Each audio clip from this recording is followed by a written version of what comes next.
Welcome back to another video. This week I wanted to tackle a custom build. I've been itching to just create something again, and nightstands are always something that's so highly sought after, especially larger sized ones. It's just so hard to find large sized, substantial nightstands that are also vintage. I think these turned out beautifully in the end. Follow along to see what I can create.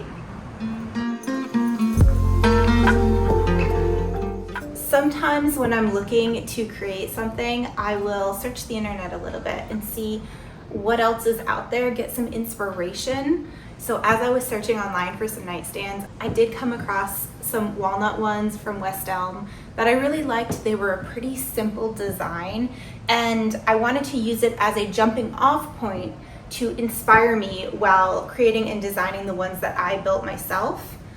Now, I'm just using it as inspiration. You're gonna see in the end, they don't really look anything like the original inspiration pictures, but it's something to help get the juices flowing, get an idea of some dimensions, some sizes. There's such a large variety of heights and widths and depths. You know, a lot of people have different sized bed frames, different heights to their mattresses, their bed frame, how high it stands off the ground. Some are quite low, some go really high. So it helps to see what's trending as far as size goes. I did go ahead and pick up some maple plywood as well as poplar to build the custom legs and bases that I want to install on these nightstands themselves.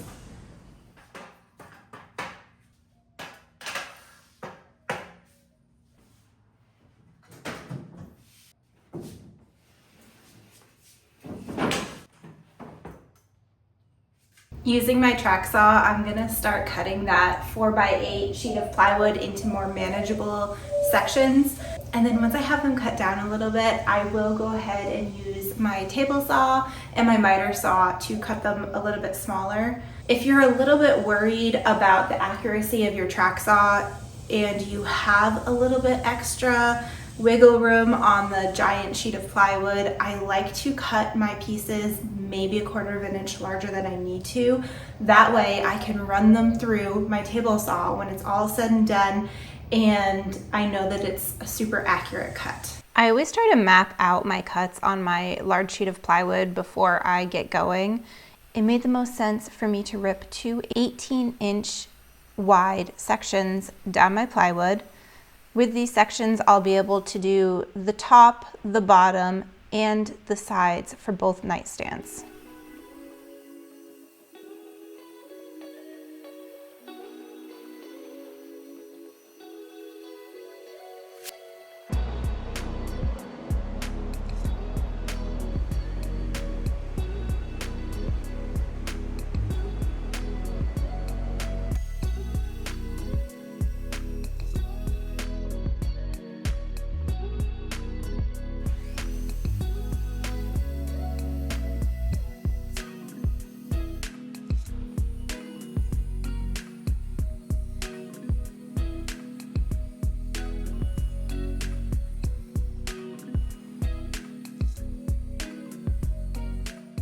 These nightstands are pretty simple if you look at the construction overall. It's just a box with 2 drawers and a set of legs. So in order to build this box and finish out the edges, I am going to be using an edge banding. This particular edge banding is heat activated, so I use an iron to apply it. It's pretty simple, pretty foolproof. You cut a piece to size, make sure it's the right length. I usually make it a little bit longer so that I can cut the excess off after it's cured. I will iron it on, making sure it's covering that edge of the plywood sufficiently. And then I will go ahead and roll it to make sure that glue is fully stuck down. And after it's given a couple minutes to cure, I will go in with my edge cutter and a pair of scissors just to trim off any excess.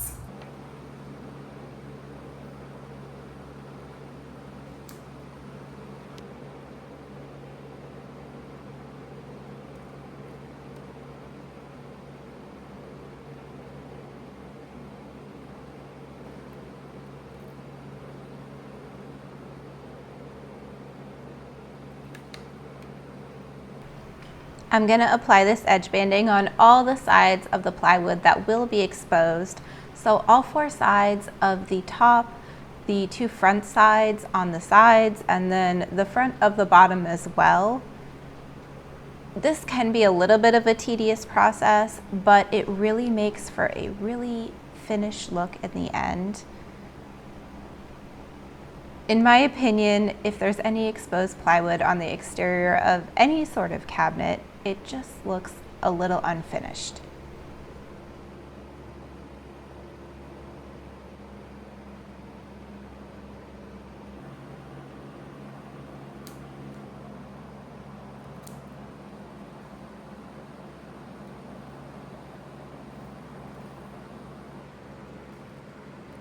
These are the 2 sides to one of the cabinets, and I am going to affix everything together using pocket holes. So for the top, I'm going to use the sides, pocket holes through the inside of the sides to affix the top down on it, and I will attach the bottom with holes through the bottom on the underside where no one will see it, and attach the sides that way. So this is the left side. This is the top on the inside, so that's where I'm going to put my pocket holes. I am going to be careful and put the first pocket hole a little ways back from the edge, just so that it's not visible at all when the drawer is being opened.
Now that I have all my pieces cut, I have the pocket holes screwed on, I have the edge banding glued on, I'm going to go ahead and take a 220 grit sandpaper and I'm going to smooth everything out.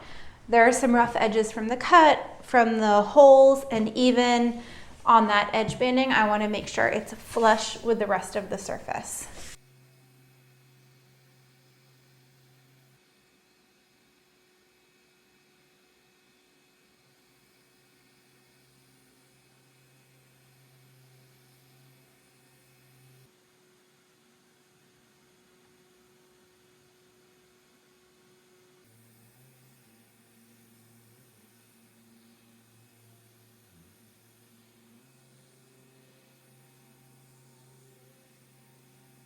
I'm going to start by attaching the bottom to the sides. Using a little bit of wood glue will really help to make this a very sturdy piece that is not likely to break apart very easily.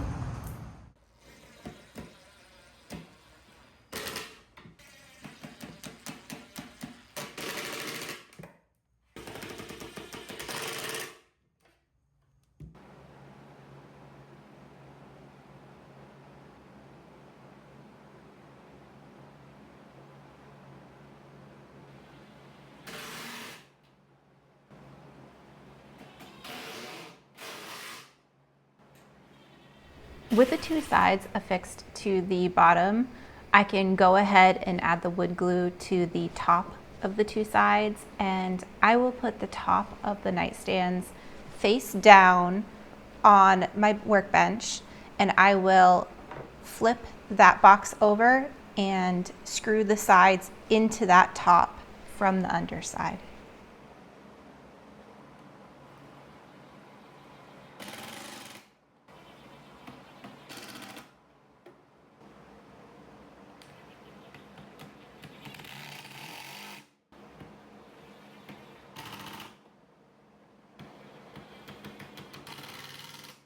I'm gonna start cutting the material for the legs now. I want the legs to sit in a little bit on each side of the cabinet box. So I'm gonna cut them 1/4 of an inch smaller on all 4 sides. The actual box itself is 32 inches wide. So I will cut my long pieces 32 inches minus 1.5 inches on each side for the width of each leg that'll be on each side, as well as minus 1/4 of an inch on each side. So minus a total of 3.5 inches.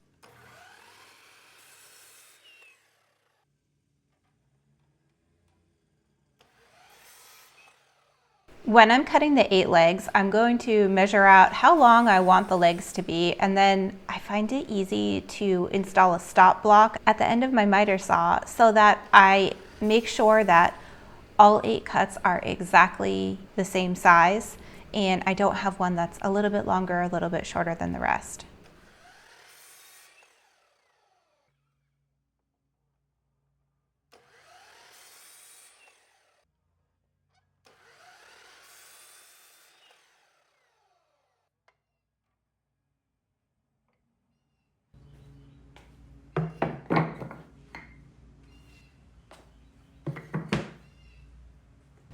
Now that I have all my leg components completely cut to size, I can go ahead and smooth sand all of them. I'm just going to use a 220 grit sandpaper on my sander and smooth everything down. Just get rid of any of the rough edges. It's a lot easier to sand these pieces when they're all apart rather than trying to sand them after they've all been put together.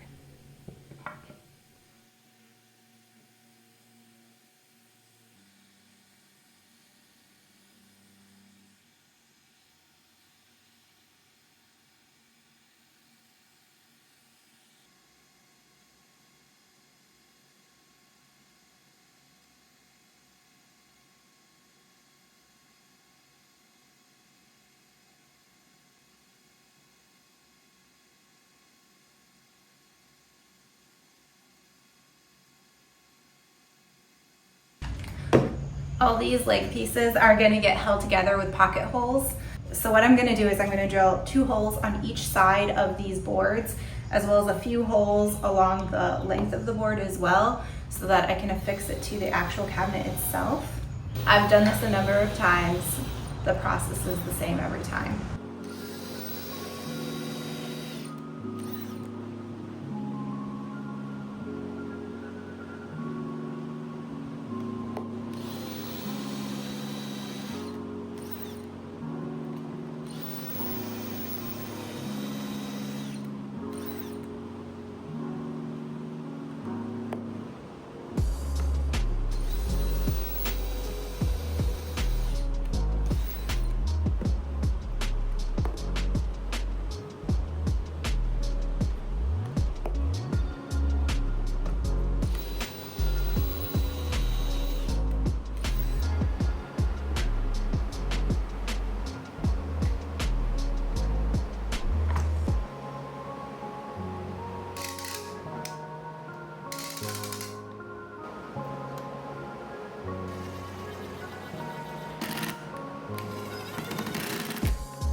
I've decided to do something a little bit different with these legs. I picked up some router bits. I had some before, but they were old and not very sharp.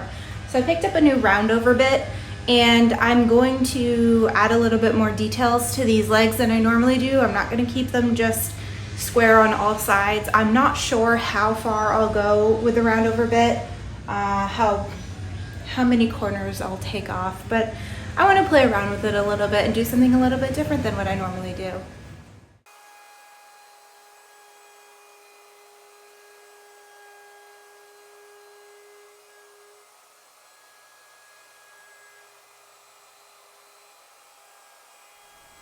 While I had my router out, I figured I would also grab my cove bit and router in a cove along the top of all four sides of the bases so that it adds a little bit more dimension where it affixes to the actual nightstand itself. I really like how these simple details turned out. I think it elevates those bases just that much more.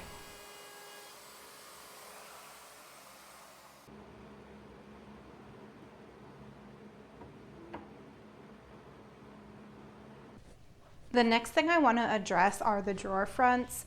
I'm not going to be able to have enough material left over from that piece of plywood to address the drawer fronts plus the drawer box sides. I do have a good stock of plywood left over from other projects that I will use to build the drawer boxes, but I want to make sure to use the same piece of plywood when I'm doing the drawer fronts so that everything matches pretty well. So to measure for them, I'll measure the inside of the box because I'm going to have inset drawer faces. I'll measure the inside, and then so from the edges I'm going to subtract 1/4 of an inch total so that I'll have an 1/8 of an inch gap, an 1/8 of an inch gap to allow for clearance. And then for since I'm going to have 2 drawers, I will subtract an 1/8 of an inch from the top, an 1/8 of an inch for the center between the 2 drawers, and then an 1/8 of an inch for the bottom. Now I am also going to take off another 1/16 of an inch because I plan on edge banding all of these drawer faces.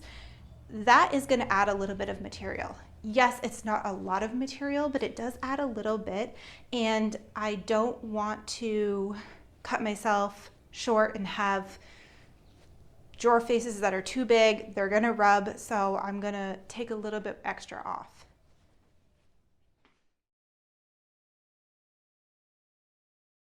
The whole design of these nightstands is pretty simple, so I decided to take some spare trim pieces that I had from another project, and I'm gonna create just a little border on these drawer fronts. It's gonna add a little bit of dimension, something else to see, look at. It won't be just a straight flat drawer front, and I think it will give it a little bit of extra oomph. I've already mitered the corners and cut them all to size for all 8 drawer fronts, and I'm just going to use some wood glue as well as some super glue at the same time to hold them in place. The super glue will be a quick, tight bond, whereas the wood glue will be that permanent bond that I'm looking for.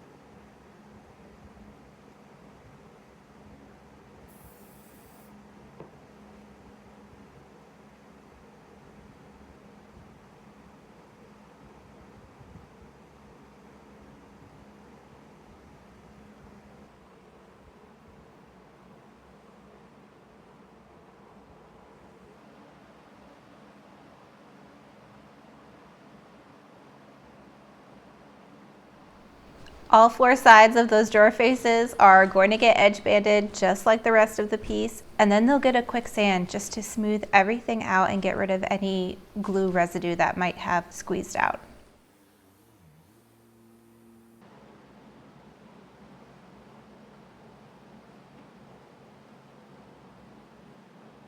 It's the next day and I'm at the point where I'm ready to stain these pieces. I did put together a couple of tester pieces with some different colors of stain.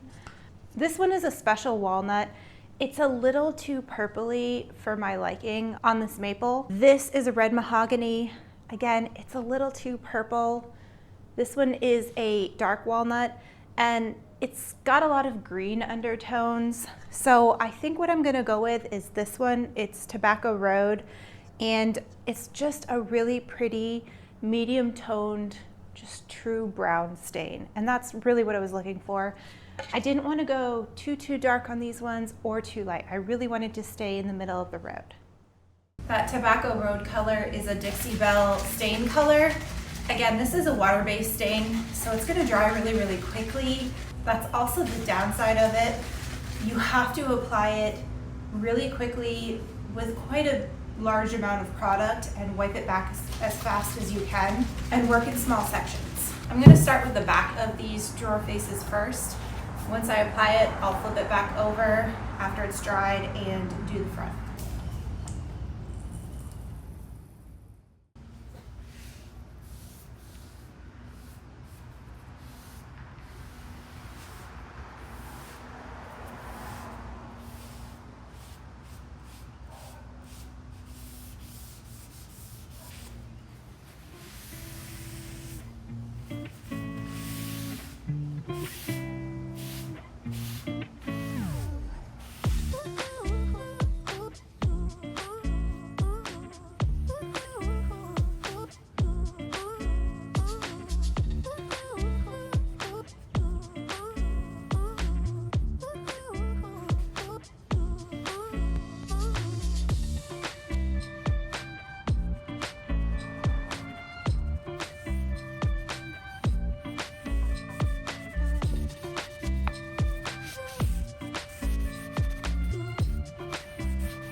When it comes to sealing this piece, I want to go with something incredibly durable. Nightstands see a lot of action on the top. There's a lot of water glasses, lotions, oils, things that might spill, candles. So I really want to make sure that it's a durable surface, but it's also very wipeable and is going to age nicely over time. I find that water-based polyurethanes in a satin sheen really achieve all that I'm looking for when it comes to something like this. I will spray it through my sprayer. It sprays wonderfully. I'll do a total of 3 coats, and after the first coat, I will lightly sand with a 220 grit sandpaper because sometimes that wood grain does rise a little bit, especially with water-based stains. So knocking down any of that raised grain with a very high grit sandpaper will achieve a really smooth surface. And in between the last 2 coats, I will use more of like a 400 grit sandpaper. With the top coat completely dry, I can go ahead and attach the base onto the body of the cabinet. I am going to use 1/4 inch spacer boards under each one of the back legs just to hold it up and also give that 1/4 inch clearance on all sides. I'll just affix it with these pocket holes that I drilled earlier on.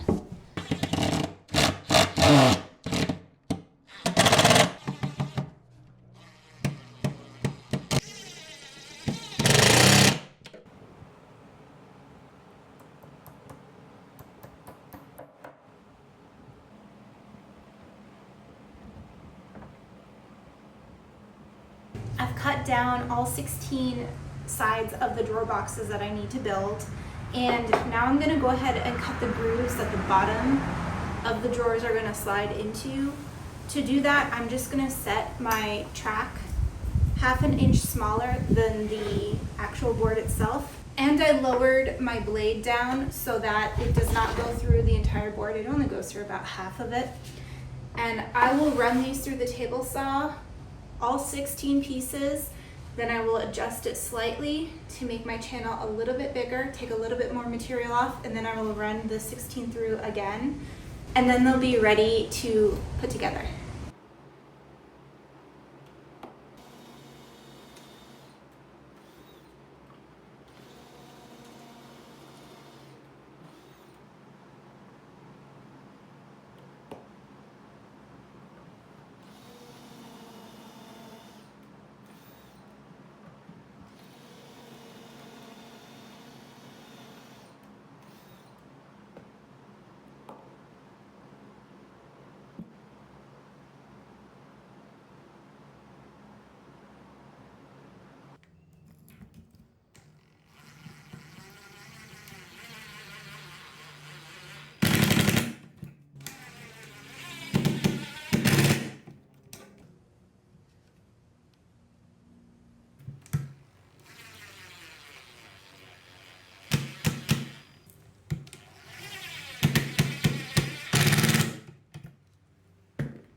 I picked up some 16-inch ball bearing drawer slides for each of these drawers. They require a 1/2 inch clearance for either side, so my drawer boxes are a total of 1 inch smaller than the actual inside cavity of the cabinet. Since I do want these drawers to be inset, I am going to use a 3/4 inch block and space these drawer tracks 3/4 of an inch inside of the cabinet opening.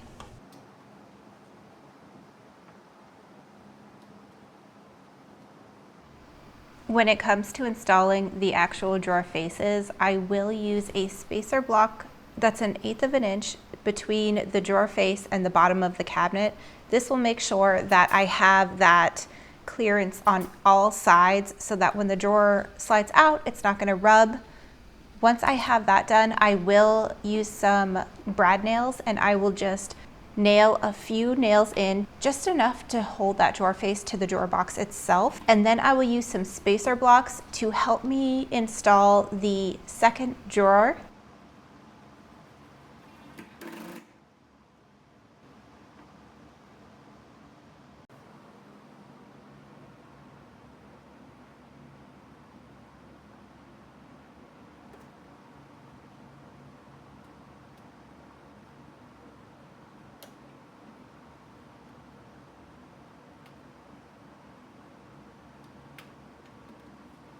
Once that drawer box is installed, I will go ahead and install that drawer face.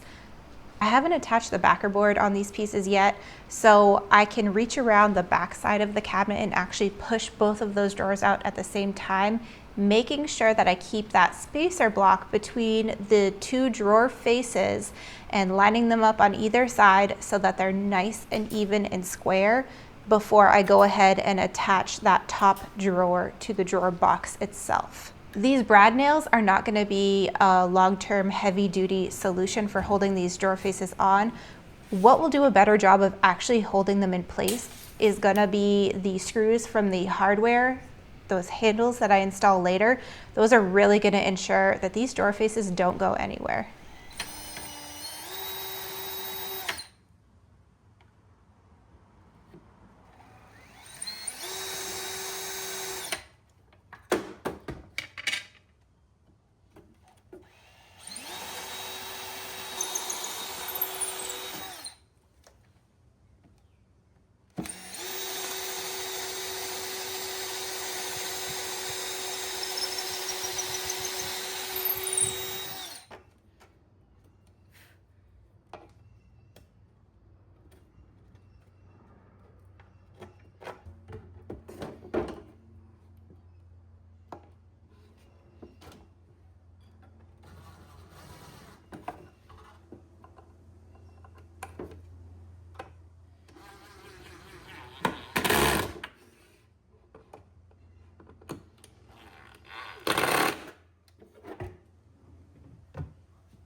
And with those drawer faces on, hardware installed, the backer board is now tacked in place.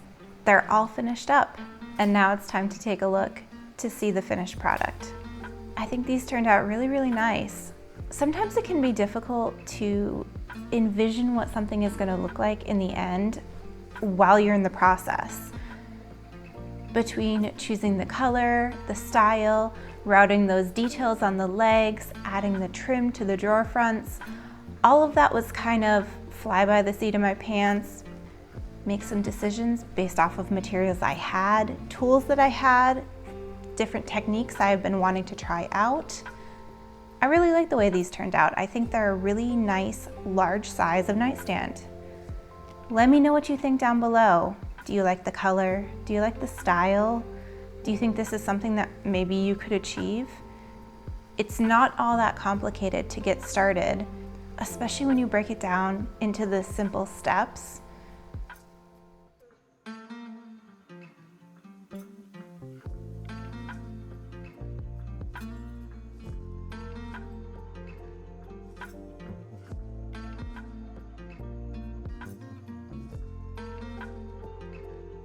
If you liked this video, please feel free to hit that like button and check out some of my other videos. Thank you so much.